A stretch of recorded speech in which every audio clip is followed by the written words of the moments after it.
Instagram Traffic Tyrant Exclusive Report. Generate traffic using Instagram. Instagram is the golden child of social media. It's not spoken about as often in a digital marketing sense as the bigger, more established platforms. But this is just part of the reason why you should be marketing on Instagram. It should come as no surprise to you when I say that Facebook and Twitter are both saturated with advertising, and users have learned to turn out the constant noise businesses are making on those platforms. On the other hand, Instagram is a relatively new social platform. Only 36% of marketers have actually committed to the platform, resulting in an overall higher brand interaction. Generally, people have significant doubt that Instagram and other photo-sharing social media platforms can be used in a business setting, whether to increase brand awareness or increase conversion. However, you should consider these facts. Instagram has a per-follower engagement rate 4.21%. That's 58 times higher than Facebook. Furthermore, users share close to 40 million photos every day. Every second, these photos garner an overall average of 8,500 likes and 1,000 comments. That in itself is proof of massive audience engagement. Perhaps even more impressive is that if someone follows you on Instagram, 100% of your content will make it onto their feed. Social media marketing is often considered the alternative to SEO, reason being that in SEO situations, it can be difficult to escape the shadows cast by market leaders. By this, I mean your links are buried by the flood of content that these leaders are consistently pumping out. Meanwhile, Instagram is the opposite end of the spectrum. Once you get that follower, they will see all of your content. It doesn't matter if they happen to also be following Nike, Coca-Cola, and NASA as well. The Instagram demographic. Instagram is the ideal platform if you're targeting users in the 18 to 34-year-old zone. Don't let this fool you at all. User interactions with brands post as a percentage of brands' fans or followers. Instagram, 4.21%. Facebook, 0.7%. Twitter, 0.3%. Source, Q1 2014, U.S. Top 50 Brands Social Web Track, Forrester Research Incorporated. Expanding on that, 68% of its users are female, and more users are reported to live in cities rather than rural areas.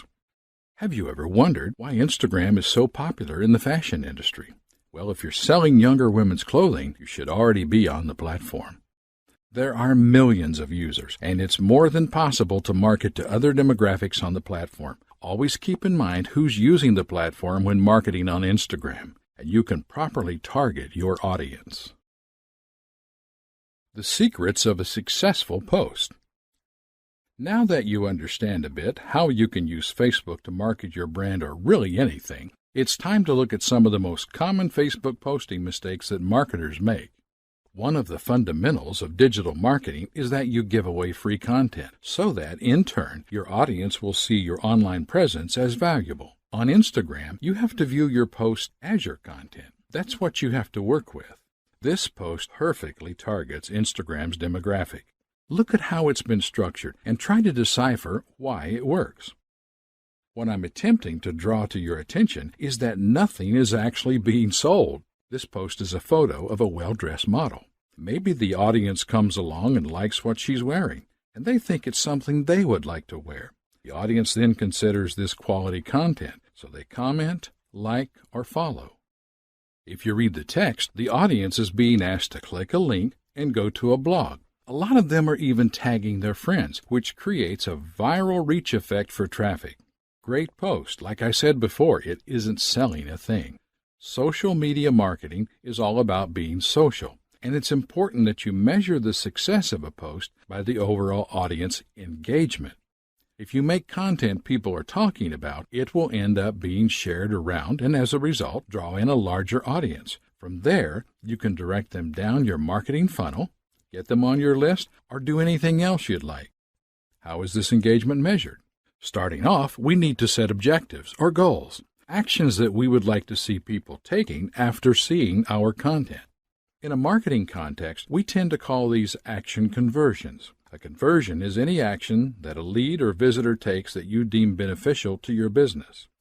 For example, your conversions on Instagrams are, for the most part, the engagement supported by the platform. Here are some examples of engagements on Instagram.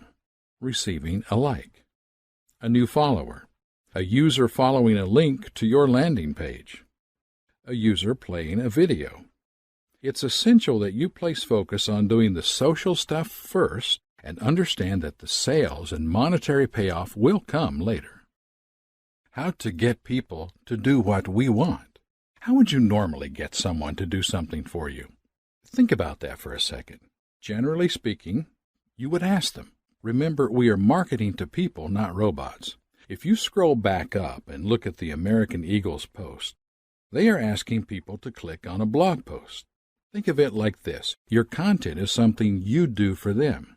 People love to reciprocate, so if you ask them to do something, they are more likely to do such. Asking your audience to do something is commonly known as call to action, and you should have a call to action for all of your marketing efforts when applicable. Your call to action should be easy for the audience to act upon. I will touch on this in greater detail shortly, but for now, you need to remember that the vast majority of Instagram users are on their phones. You need to keep things really simple. If you ask people to go to your blog, there needs to be a link. And when they arrive, your blog needs to be easy to navigate. This means it should be mobile-friendly to increase conversions. How to get your Instagram generating traffic. How would you normally get someone to do something for you? Social media marketing is truly a content game. At the end of the day, if you're taking bad photos with no context, no one is going to pay any attention to your efforts. What I would recommend is that you take a long, hard look at the biggest players on Instagram and see what they're doing. Look at popular posts as well from accounts that you happen to follow. For example, Nike, National Geographic, the NBA. Study the marketing efforts of these companies. Nike uses a lot of video to further engage their audience, and National Geographic takes amazing photos. The NBA has the star factor of every NBA player to focus a lens on. So, what do all of these businesses have in common? They do what they do, and they do it well. They focus on what their demographic would enjoy and interact with. Nike does not take amazing photos like National Geographic, and National Geographic doesn't have hundreds of athletes to film. There is no one recipe for success. Find what you do well and do it the best you can. Ideas for content you can post include photos of your product, photos of people enjoying your product, quotes, infographics, and yes, even selfies. I recommend that you read this guide linked here if you're struggling for content ideas. As a general rule of thumb, most businesses start by posting photos of their product being enjoyed in some way. That is fine, but you want to move past doing just that if you want to further your audience engagement. Can you tell your business's story with photos? If, say, you own a tech company and you find yourself at an exhibition, by all means, bring a camera and document it for your audience so that they feel included. Make them feel like they're benefiting from the content of your post. Another tried and tested way to kick off an Instagram account is with a competition of some sort. This works really well if you have an audience built up on another social media platform, which you can then use to cross-promote. It's actually a very common tactic in the fashion industry. I'm sure you've seen a post along the lines of, post a photo wearing our clothes and enter into the running to win X, Y, and Z. These kinds of posts end up driving tons of traffic and even going viral. Benefits. You can share thousands of photos of your products or anything. Your brand becomes a trending hashtag. You will get new followers regularly and expand your audience. The social confirmation of seeing hundreds of people in the clothes or using your products will increase sales and conversions. You position yourself as an authority because of all the content you now have. Promotional strategies for Instagram. In 2012, Facebook bought Instagram for a casual $1 billion. As a result, the two platforms are very well integrated. As such, you can post Instagram photos and videos directly to Facebook and vice versa. You should make it a point to have both platforms and use them to promote one another for optimal traffic and conversions. A lot of businesses just use Instagram as a kind of company portfolio in tandem with a Facebook account. Personally, I don't have much experience with this, so I can't speak to the effect if it works as well. You can be the judge of that yourself. Promote your competitors. Social media is all about community. Businesses schooled in traditional marketing shy away from promoting their competition out of fear of losing sales. I mean, this makes sense when you're trying to lure a handful of people into a brick-and-mortar store. But there are billions of people on the Internet. The customers you will gain far outweigh those which might spend money with your competitor. We're talking about an evergreen pool of ever-expanding leads that are all around the world on the Internet. Build your community around an actionable hashtag. One of the downsides of the platform is that Instagram feeds can be quite difficult to find on your own. You might not get to use your business's name as your username, and because of that, the only way to reach new audience is if your content is shared or liked frequently. A hashtag is a great way to reach a larger audience. Your hashtag will be displayed for people searching for similar content, and because of that, it allows more and more people to discover your content and brand. Businesses post hashtags around upcoming events and things they will know attract a lot of attention. Do some research on popular hashtags for your niche or market. As an example, these 4 hashtags are likely to attract the attention of people looking to eat in Austin, Texas. This is a clever use of hashtags to draw in an audience which wouldn't have otherwise found the account. On the other hand, hashtags need to be in good taste and relevant to not just the subject matter of your content, but your brand as well. You might think that more hashtags translates to more traffic, but if people find their way to your feed through an irrelevant hashtag, they will quickly leave and never return.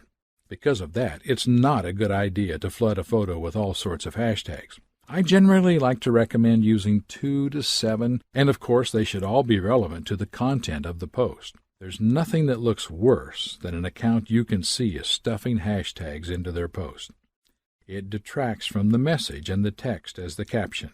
Try to avoid using this kind of practice at all costs. By now you're probably wondering what not to do. Well, this is an example of a hashtag done in terrible taste. Have a look at how they could have done this way better. Gap is a clothing store that spans all sorts of ages and styles of clothing. Had they offered to donate clothes to the people affected, this would have gone super viral for the right reasons. Instead, they used the opportunity to promote their own products for more sales. Social media reputation management. I thought that I would include this because your social media reputation can make or break your business in a lot of ways. Truthfully, the power is with the consumer in this social media age. There are so many channels through which they can voice negativity about your brand, and bad reviews run the potential to cost you, your reputation, your audience, and in turn, your sales. When you're social media marketing, there are bound to be mistakes that happen. For instance, you might be tired and stressed, and you post something without thinking it through. Next thing you know, there's a constant stream of hate coming into your feed, and your sales take a hit, as does your reputation. What do you do at this point? Apologize? Oh, and apologize. Many business owners will adopt an aggressive tone and start fights to defend their position and their brand. It comes to marketing, especially on the Internet, you need to leave your ego offline and separate.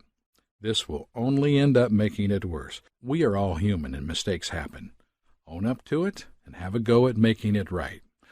I managed to conjure up a great example of this for us to look at. This nice pair of shoes are Nike's black and tan model. They were released on St. Patrick's Day, and they were intended to pay homage to Guinness. Nike messed up. The name is shared with the Black and Tans, a violent British paramilitary unit. Long story short, they killed enough people in the 1920s that it's improper to name a shoe after them for that reason alone. So what do you think Nike did? Did they come out swinging and tell the Irish people to get over their past? Absolutely not. They apologized, shelved the shoe, and donated the profits to charity. The mobile nature of Instagram. In closing, we've now gone over in depth how you can position your business or brand as a valuable player on Instagram. You should now understand not only how to create valuable content, but also how to generate traffic and conversions with the platform. Instagram is first and foremost a mobile app. This represents a number of challenges that you have to consider at all times when marketing on the platform. If it can't be done with a thumb, it can't be done at all. You need to assume that the mobile user is the laziest human being on earth for the sake of benefiting both the viewer and your business. Instagram is optimized for the mobile device, and because of that, you need to think about every step of your buyer's journey, from viewing your post to where it may lead them. If your conversion is sending your audience to a blog, how optimized is that site for mobile devices? Is it going to look funky? Have you done the proper testing? All of these mobile sites have buttons on the top right side of the screen. But did you know the reason why? Well, the majority of people are right-handed, as statistics have proven. Any guesses as to why these clued-up companies would do a thing like that? They know the simple truth that you will lose sales if your site is not optimized for mobile devices at all, especially if you generate traffic through Instagram. Here's just a few other mobile device optimization considerations. Simple navigation. Minimize scrolling. Keep everything vertical. Hierarchy in menus. Back buttons. The world is increasingly mobile, and e-commerce is a billion-dollar industry which is constantly growing. Now, you might think I'm drifting from the subject, but Instagram will draw primarily mobile traffic, and you need to be aware of this and understand what it means for your marketing campaigns. Final thoughts. In closing, we've now gone over in depth how you can position your business or brand as a valuable player on Instagram. You should now understand not only how to create valuable content, but also how to generate traffic and conversions with the platform. As such, analytics are vital for tracking the buyer's journey. A massive advantage that digital marketing has over traditional marketing is that you can track a buyer every step of the way. If you follow the buyer's journey, you'll know exactly what to improve on and what areas to put more focus towards. In a nutshell, you need analytics if you want to market successfully online. Because you are using Instagram to generate traffic and market your brand, you need to ensure that the software you use can monitor mobile traffic. There are hundreds of products that will do this, and unfortunately, I am not going to recommend one over the other because I have no idea what you require for your business and your needs. I will, however, fully recommend that you take the time to do the research and invest in one. Finally, I hope this has helped you in some way with your digital marketing journey on the Instagram platform. Be sure to refer to this material again if you need to soak it up some more. Otherwise, the next step should be planning out your presence and your content for Instagram. Venture out and do some research on the popular accounts that are operating in the same market as you. Base your game plan on their positive results and always work to improve your campaigns by monitoring your own results.